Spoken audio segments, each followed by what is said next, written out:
Hey everybody, it is Healing She Got Faith. I am the founder, Lily Nolan, and I'm back again. I'm so excited to be here with you guys. I hope since last week you have loved yourself. I hope that you recapped and really allowed your body to feel what it needed to feel.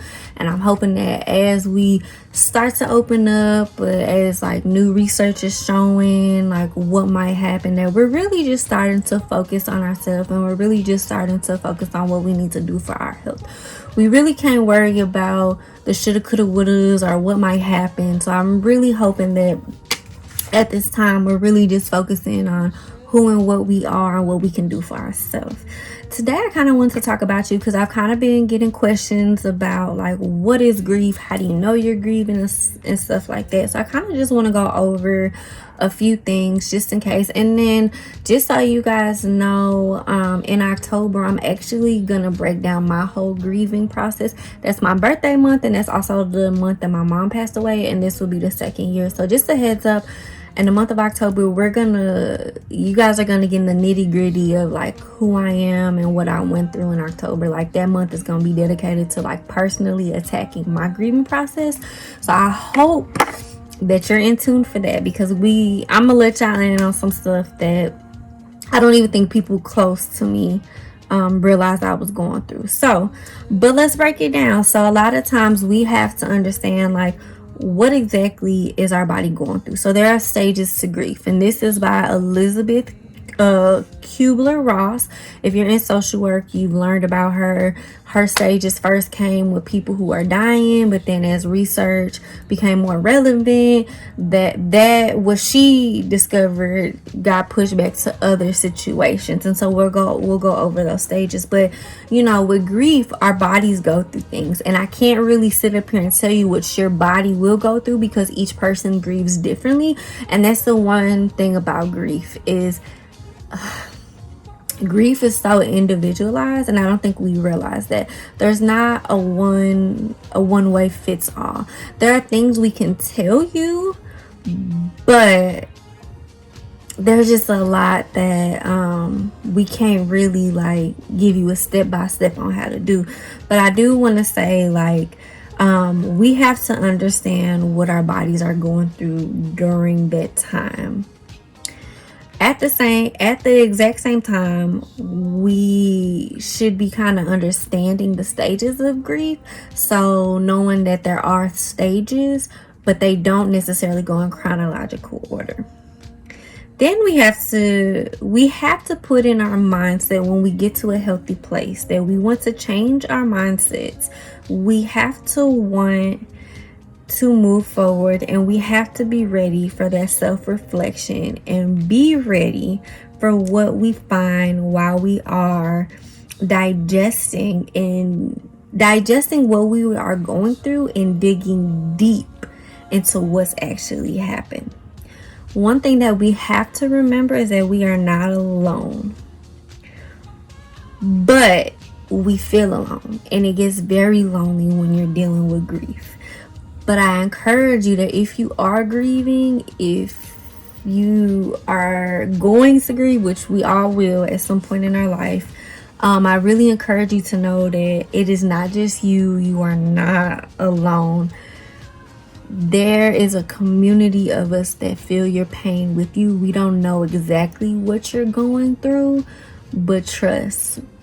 And grieving, and I'll talk about this in another video, grieving goes beyond death. It's not just somebody dies and I go through grief. Grief comes in all shapes and forms. It comes when we move. It comes when we lose a job. It comes when we lose a friend. It comes when we lose that relationship. It comes with divorce.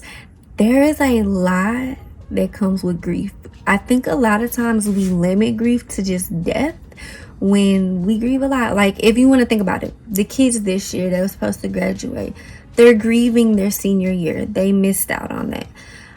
If you think about our younger people, like our first graders, our second graders, our third graders, they're grieving the classroom. They miss their friends, they miss their teachers, they miss, that environment. Our teachers are grieving their workplace because all of a sudden you got to learn how to be an online teacher. Our college students are grieving their campus life. What, the activities they used to have access to, they no longer have access to. So when we think about grief, there's a lot that goes into that. And I think we need to open our minds and hearts about the actual process of grief. So I'm going to give you the stages. So we have denial and isolation. We have anger. We have bargaining. We have depression, and then we have acceptance. So I'm actually going to be doing a mini series on grief and just kind of breaking down the logistics and giving you guys some research and some facts that go along with grief. I don't just want to talk about it without giving you the resources.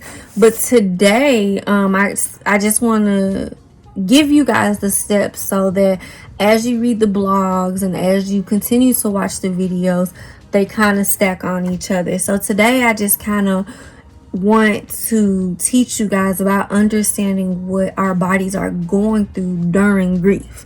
I really just want to focus on how our bodies change, how our minds. A lot of times when we talk about grief, a lot of us say, I feel crazy. I feel like I'm losing my mind. And let me tell you, I felt like that, especially when my mom died. I felt like I was losing my mind. Like, I felt like I should have been in somebody's mental hospital. And that's not a joke. Like, for real. I felt absolutely bananas. I could not control thoughts. I could not control my body. I felt like I was on autopilot. I was so numb. It was scary. And I could go on and on about this, but I was lucky enough to have a job at the time that actually catered to my grieving needs. But we also have to talk about how policies in the workplace do not cater to people who are grieving, and how a lot of times we end up being hurt more because we gotta hurry up and grieve and go back to work. So even with that, and I actually have a video on grieving, working while grieving, so be on the lookout for that.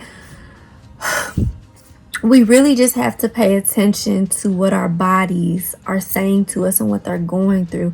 There were times where I went back to work and I would just have to go to the bathroom and cry. I didn't really have a rhyme or reason. Oh, I got a perfect story for you guys. I was at work one day. I get on my computer. I got an email saying that I was also in grad school when my mom passed away. So this all comes together. So I got an email saying, please go online. You should return your book soon. So I go online, go to the website. I'm like, dang, I got to turn that book in already. Go onto the website, and I forgot that my mom had actually bought my book for that class that semester.